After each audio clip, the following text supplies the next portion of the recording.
Hey guys, how's it going? Welcome back. Well, we're going to do a little bit of a shooting test with our Colts Commander combat model airsoft pistol here. And we're going to shoot at this cardboard box.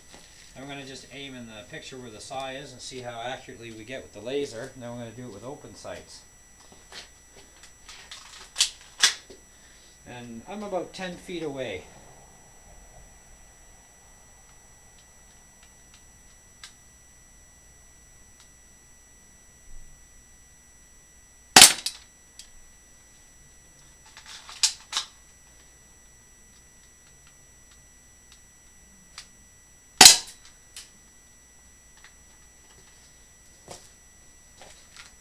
Okay, well, she's just bouncing right off the cardboard. So let's try and shoot our paper target that we normally use for pellet guns. And I'm going to aim for the bottom left target.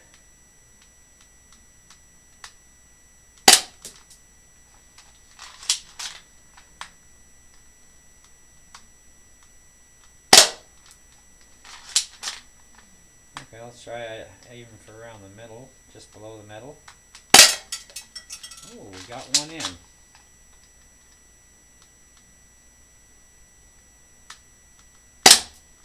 Oh, that one bounced back.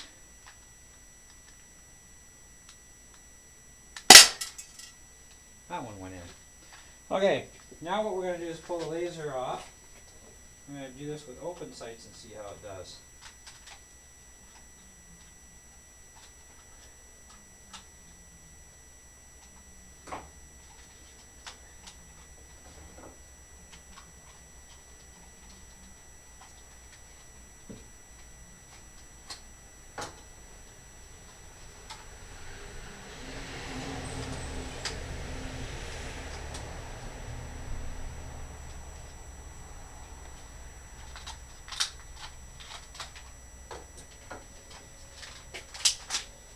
Okay, now we have the gun with just the open sights on it, and we're going to shoot again at the pellet gun target.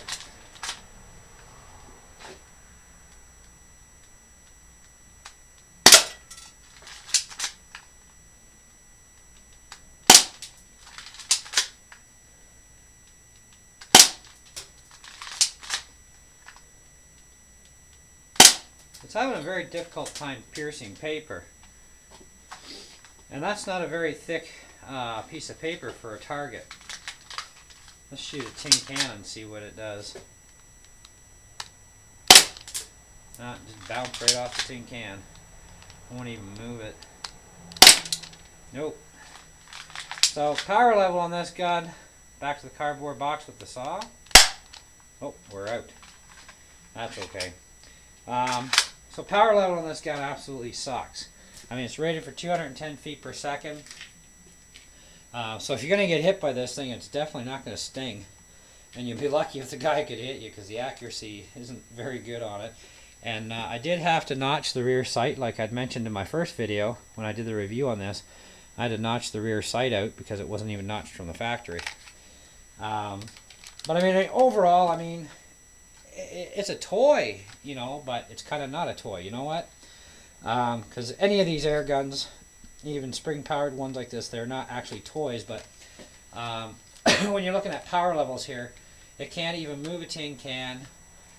It may have probably, when the BB did hit, it probably hit one of these pre-existing holes, except maybe for this one. So it made a hole there, and it looks like it may have made one up here, but I wasn't even aiming up in here. So I mean, the accuracy with the laser, yeah, nada. Open sights, not bad. I was watching the BBs, and so I know I'm pretty close to where I was aiming, but it's still not, you know, close enough. So I mean, for airsoft games, this would be, you know, an ideal gun where you're not going to get hurt but still wear face protection, because, you know, if you got hit in the face with this thing, that could damage your eyes. So you want to definitely wear face protection if you're going to have any airsoft games with something like this, or anything else that's more powerful. But as far as target practicing goes, not the most accurate gun, and I was only like 10 feet away, you know. So I'm getting close to where I'm supposed to be hitting, but I'm not able to pierce paper at 10 feet, which is sad. I'm not even denting the cardboard, you know, and like I said, if I did pierce anything, maybe one or two, but that was it. But the cardboard, not even putting a dent on the cardboard to mark it. And I know I'm hitting into where that saw is in the picture on the side of the box. I'm not even putting a dent there. Tin cans, can't even budge them. You know, so power on this thing is just not there. But that was to be expected. And like I said in the first video, I only bought this gun for the laser more than anything. I didn't even care, because the gun that I'm after is the Smith & Wesson model, which is 330 feet per second, and it puts out a good punch. You know, so, and it'll have no problem punching cardboard all day long, even at 20 feet. So it's a good gun, the Smith & Wesson, but this one, very, very low end. And this was on sale for 18 bucks at Canadian Tire. You know, so, I mean, for 18 bucks, you're getting a really nice laser. But the rest of it's kind of, well, it's a gun, it shoots, but, you know, just not all that well. So that kind of concludes our shooting test and our review, both on this particular model. And like I said, this is the Colts Combat Commander.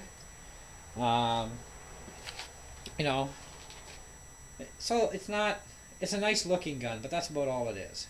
It looks nice, but functionality just doesn't really have it for even what I would want for even a fun airsoft blinker, you know. So, but anyway, there you go. Enjoy. If you have comments, feel free to leave them. You know, and yeah, I know one of the comments I'm probably going to hear eventually is going to be, get a real airsoft gun. Well, you know what? I'm not really an airsoft guy to begin with, but if I was going to get an airsoft gun, I'd get another Air Arms one like I used to have. You know, but that's like a $500 gun. So, but I am going to get the Smith & Wesson because it's kind of fun to have little airsoft games with it, and it can do some distance. You know, and there are better guns on the market than this. This is regular 30 bucks, by the way, just to let you know, at Canadian Tire. So it's not a cheap gun. And for 30 bucks, I would expect a lot better performance than a nice looking little laser, you know. So, but anyway, like I said, feel free to leave your comments, and we'll see you on the next video, whatever it may be about. Take care.